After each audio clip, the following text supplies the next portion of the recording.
गरीब किसान की निडर बेटी। मोहनपुर गांव सूखे की भयानक चपेट में था। जमीन इस तरह फटी हुई थी मानो उसने अपनी आत्मा को त्याग दिया हो। गांव का गौरव, बरगद का विशाल पेड़ जिसे सब प्यार से बूढ़ा दादा कहते थे, वो भी मुरझाकर उदास खड़ा था। पिछले 3 सालों से हुई कम बारिश ने न केवल खेतों को बल्कि गांव के किसानों के मनोबल को भी तोड़ दिया था। रामलाल, जो कभी गांव के सम्मानित किसान थे, अपनी आधी जमीन बेच चुके थे और अब अक्सर बरगद के नीचे उदास और चुपचाप बैठे रहते थे। उनके घर में हंसी की आवाज अब मुश्किल से ही सुनाई देती थी। एक शाम जब रामलाल खेत से लौटे तो उनकी आंखों में गहरी थकान थी। राधा ने तुरंत उन्हें पानी का मटका दिया। बाबूजी, ऐसे हिम्मत हारने से क्या होगा? जब तक हम हैं तब तक ये जमीन हमारी है, इसे पराया मत समझिए। क्या है बेटी, पानी कहाँ है?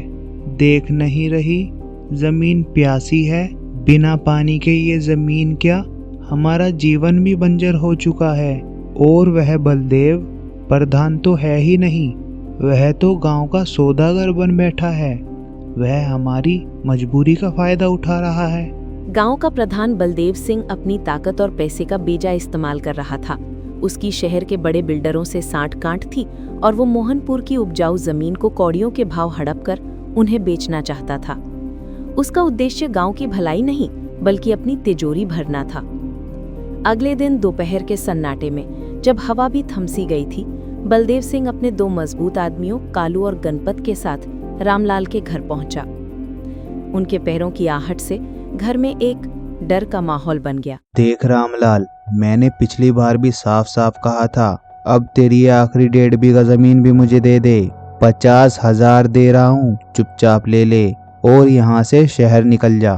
मैंने सुना है कि तेरी बेटी कुछ ज्यादा ही पढ़ी लिखी है, उसे शहर में कोई अच्छी सी नौकरी मिल जाएगी। क्यों इस सूखी धरती पर अपना भविष्य खराब कर रहा है? प्रधान जी, यह तो मेरी पहचान है, मेरे पुरखों की जमीन है। मैं यह जमीन नहीं बेचना चाहता। तभी राधा दरवाजे पर आकर खड़ी हो गई। उसने अपने पिता का हाथ थाम लिया और उसकी आंखों में अब डर नहीं बल्कि एक ठोस संकल्प था। प्रधान जी, यह हमारी जमीन है और इसे हम नहीं बेचेंगे। यहाँ खेती होगी चाहे कुछ भी हो जाए, हम कहीं नहीं भागेंगे। ओह, तो अभी यह छोकरी हमें सिखाएगी कि गांव कैसे चलाना है। तू जानती है मैं कौन हूँ? जब तेरे पिता ने कर्जा लिया था तब यही जमीन गिरवी रखी थी। मैं सब जानता हूँ, ज्यादा नाटक मत कर। अगर यहाँ खेती करनी है तो पहले पानी ले आ। है तेरे पास पानी? जा जा और आसमान से पानी खींच ला, तब बात करना। बलदेव की ये चुनौती राधा के दिल में एक तीर की तरह चुभी। उसके शब्द कान में गूंज रहे थे, है तेरे पास पानी। उसी रात अंधेरे में बैठी राधा ने समस्या का हल किसी मशीन या सरकार में नहीं बल्कि गांव के भीतर ही खोजने का संकल्प लिया। उसे तुरंत गांव के सबसे ज्ञानी और अनुभवी व्यक्ति मास्टर जी यानी श्यामलाल की याद आई, जो हमेशा कहते थे कि हर समस्या का हल हमारे इतिहास में छिपा होता है। अगली सुबह सूर्योदय से बहुत पहले ही, जब गांव के अधिकतर लोग सो रहे थे, राधा मास्टर जी के घर पहुंची। अरे राधा बिटिया, इतनी सुबह? सब ठीक है ना? रामलाल कैसा है? आओ बैठो। राधा ने आंखों में नमी लिए पर आवाज में दृढ़ता भरकर बलदेव की पूरी धमकी और अपनी मजबूरी बताई। मास्टर जी, बलदेव सिंह ने कल हमें चुनौती दी है। उसने साफ साफ कहा है कि अगर खेती करनी है तो पहले पानी ले आओ। और मुझे लगता है बलदेव सही है, हमारे पास पानी नहीं है। हमने बोरवेल खुदवाए, मशीनें लगवाई, सब आधुनिक तरीके फेल हो गए। मुझे लगता है अब सब खत्म हो गया। मास्टर जी ने ध्यान से उसकी बात सुनी। फिर वो उठे और बाहर तुलसी के पौधे को अपने लोटे से बड़े इत्मीनान से पानी दिया। राधा, समस्या पानी की कमी नहीं है, समस्या पानी को संभालने की समझ की है। क्या मतलब मास्टर जी, समझ की कमी? बेटा, जब हम आधुनिक मशीनों से जमीन के बहुत नीचे से अंधाधुंध पानी खींचते हैं तो यह लालच बन जाता है। हमने अपनी मिट्टी से सीखना छोड़ दिया। हमारी मिट्टी ने हमेशा सिखाया है कि पानी को जमीन के नीचे से निकालने के बजाय उसे जमीन के ऊपर संभाल कर रखना है, उसे रिचार्ज होने का मौका देना है। तो फिर रास्ता क्या है? अब हम क्या करें? याद कर, गांव के आखिरी छोर पर कभी एक विशाल बावड़ी हुआ करती थी। लोग वहां कपड़े धोते थे, पूजा करते थे और गर्मी में भी पानी निकालते थे। और गांव के बीच में जहां अब कूड़ा और मलबा है, वह कभी हमारा झोड़ था। ये सिर्फ गड्ढे नहीं थे बिटिया, ये गांव की आत्मा थे। ये दोनों जल संरचनाएं बारिश के एक एक बूंद पानी को सहेजकर जमीन में रिसने देती थी, जिससे पानी का स्तर हमेशा ऊंचा रहता था। लेकिन समय के साथ साथ हमने इन्हें मिट्टी और कचरे से भर दिया। बावड़ी छोड़, पर मास्टर जी उन जगहों पर तो अब मिट्टी के और कचरे के ढेर हैं। उन्हें खोदना, उन्हें साफ करना, उसमें तो बहुत ज़्यादा समय और पैसा लगेगा। असंभव नहीं है बिटिया, यह काम किसी एक का नहीं है, यह काम है पूरे गांव का संकल्प। बलदेव ने हमें तोड़ने की चुनौती दी थी और हमें उसका जवाब देना है, किसी बड़ी मशीन से नहीं बल्कि हाथों से, फावड़े से और एकजुटता से। हमें अपनी विरासत को वापस लाना होगा। मास्टर जी, मुझे पता है ये मुश्किल है, लेकिन यही एकमात्र रास्ता है। मुझे बताइए शुरुआत कहाँ से करनी है। मुझे गांव वालों को एक साथ लाना होगा। जाओ बिटिया, सूर्योदय हो चुका है, पहले बावड़ी के पास जाओ। याद रखना, बलदेव के पैसों और गुंडों से बड़ा गांव वालों का संकल्प और विश्वास होता है। संकल्प से बड़ा कोई फावड़ा नहीं होता।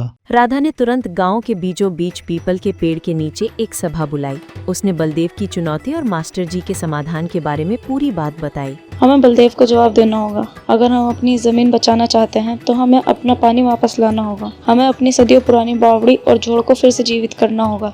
ये हमारी लड़ाई है। क्या आप सब तैयार हैं? अगले दिन से ही मोहनपुर का जीवन बदल गया। हर सुबह सूर्योदय के साथ श्रमदान शुरू होता।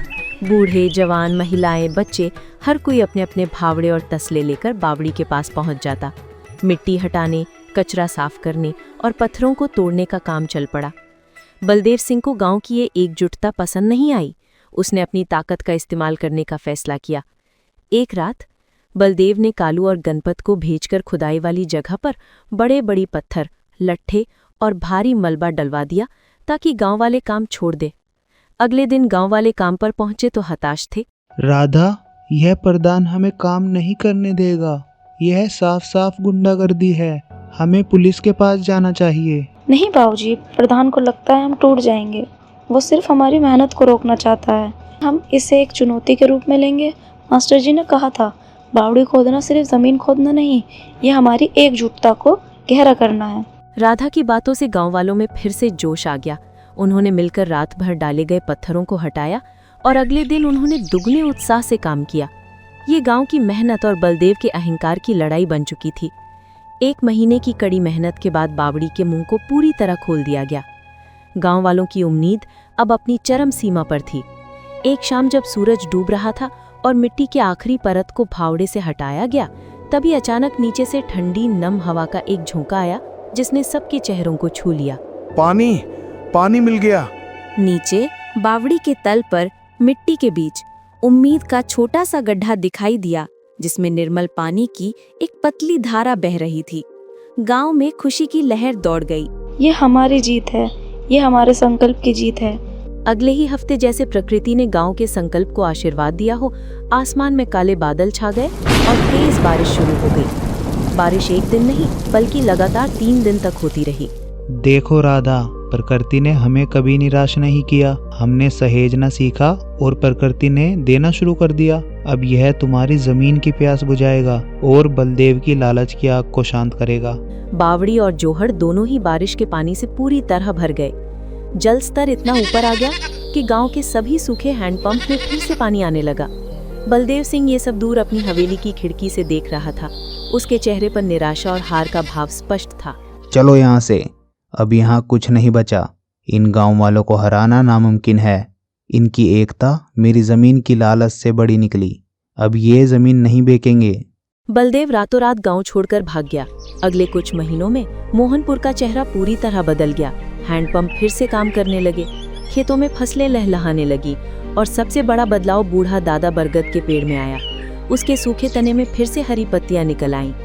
बेटी, तुमने मेरी खोई हुई पहचान वापस ला दी। यह जमीन अब सिर्फ मिट्टी नहीं, यह हमारे विश्वास की निशानी है। बाबूजी, मैंने नहीं, गांव वालों ने वापस लाई है। मास्टर जी ने सही कहा था, असली ताकत पैसे में नहीं बल्कि संकल्प, श्रम और एकजुटता में होती है। मोहनपुर एक बार फिर से खुशहाली का गांव बन चुका था। जहां पहले सूखा था वहां अब समृद्धि थी। जहां पहले निराशा थी वहां अब संकल्प की हरियाली थी। सीख, बाहरी चुनौतियां हमारी कमजोरी नहीं होती, वे हमारी छिपी हुई शक्तियों को जगाने का अवसर होती हैं।